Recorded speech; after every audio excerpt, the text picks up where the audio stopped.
다른 것과 틀린 것. 안녕하세요.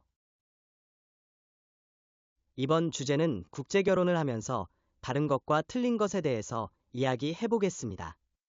우선 언어가 다르고 문화가 다르고 습관과 상황이 다릅니다. 이 다름에 있어서 서로 맞춰가는 것을 잘한다면 행복이 될 수 있고, 다른 것을 강요한다면 지옥문을 열어버릴 수도 있습니다. 사장님들은 어리고 참하고 이왕이면 평범 이상의 외모를 가진 여성을 원하십니다. 당연합니다. 그런데 여기서 분명 나이 차이가 많이 나기 때문에 다를 수 있다는 것을 알면서도 가부장적인 생각을 어필하시는 사장님들이 계십니다. 남편이의 말을 잘 들어야지. 남편이는 하늘이다. 이런 생각을 가지시고 맞선을 진행을 하시죠. 하지만 여기서 다른 것이 아닌 틀린 것이 있습니다. 지금은 베트남도 많이 변해서 베트남 남편이들도 열심히 일을 하지만, 반대로 사장님들 어린 시절 또는 20대 전성기 시절에는 베트남에서는 여성들이 가족을 먹여 살리는 일들이 많았습니다. 베트남은 모계 사회였고 한국은 부계 사회였다는 것이죠. 그러니 가부장적인 것이 통할 리 없고 상호 맞춤이 없는 것은 다른 것이 아니라 틀린 것이죠. 베트남 여성들은 어떻하든 일을 해서 돈을 벌고 싶어하는 성향이 있습니다. 물론 사람마다 틀리니 집에서 안정적 뒷바라지만을 하고 싶은 여성도 있겠죠.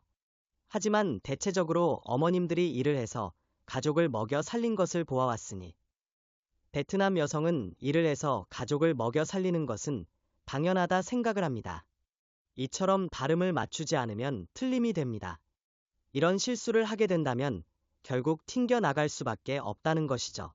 결혼이란 나의 가족을 만드는 일, 또는 함께 평생을 같은 길을 걸어가는 사람을 만든다가 아니라 개인적인 필요로 결혼을 하시는 분들이 있다는 것이 일부지만 문제가 있습니다. 이런 말씀을 드리는 이유는 다름을 인정하고 그 다름을 맞춰가시는 연습이라도 아니면 마음가짐이라도 가지셔야 국제결혼에 도전하시더라도 성공을 하실 수 있다. 좋은 결과를 만들 수 있다. 말씀을 드리고 싶습니다. 틀린 것이 아닌 것은 큰 문제가 아니라면 알려주면 됩니다. 아니라면 해보라고 하면 됩니다. 큰 돈이 들어가는 게 아니라면 경험을 할 수 있게 해주는 것도 좋은 방법이지 않을까요? 경험만큼 큰 자산이 되는 경우는 없으니까요. 이번엔 틀림에 대해서 이야기해 보겠습니다. 다른 것과 틀린 것은 다른 언어입니다. 다른 것은 이해하고 넘어갈 수 있으나 틀린 것이라면 싹을 잘라내야 됩니다.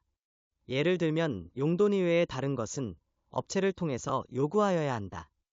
이런 것은 기숙사 들어갈 때 신부에게도 이야기하고 사장님께도 언지를 드립니다. 그런데도 불구하고 몰래 돈을 주는 일이 생깁니다. 사장님들 입장에서는 이제 내 와이프고 믿으니 부담되지 않은 선에서 주는 것이다. 많이 달라는 것도 아니니 이해할 수 있어서 주었다. 라고 말씀을 하시지만 이건 틀린 겁니다. 베트남 신부가 요구하지 않고 사장님이 필요한 부분을 지원해 주는 것과 신부가 요구해서 주는 것은 전혀 다른 문제입니다. 한 번이 두 번이 되고 50만 동이 1000만 동, 2000만 동이 됩니다. 한국 사람 입장에서 볼 때는 작은 돈일 수도 큰 돈일 수도 있는 부분이지만, 베트남 사람이 저리 큰 돈을 쉽게 이야기할 수 있다는 것은 이미 틀린 여성이다 라는 것이죠. 틀린 것은 갱생이 안 됩니다. 사람은 고쳐 쓰는 게 안 됩니다. 또한 연락을 잘 받지 않는다거나 한두 번 거짓말을 했다면 그 역시 정확히 짚고 넘어가야 됩니다. 연락이 안 된 부분이 이해가 되는 부분이었다면 그 다음에는 오해가 생기지 않게 알려줘야 되고, 아니다, 판단이 되면 포기하시고 좋은 분을 만나야 됩니다. 거짓말도 좋은 거짓말이라면 넘어갈 수 있는 부분이지만 숨기기 위해서 거짓말을 한 것이라면 역시 포기하셔야 됩니다. 아니야, 아닐 거야. 더 잘해주면 바뀌겠지. 더 잘하겠지. 이런 신부를 어디서 만날 수 있겠어. 내가 조금만 참으면 바뀔 거야. 등등 사장님의 자존감을 낮춰가면서까지 이어갈 필요는 전혀 없다는 것입니다. 틀린 것을 다르다 생각하고 더 잘해주려고 하시지 마세요. 다른 것을 틀린 것이다라고 단정 짓고 화내지 마세요. 행복 커넥트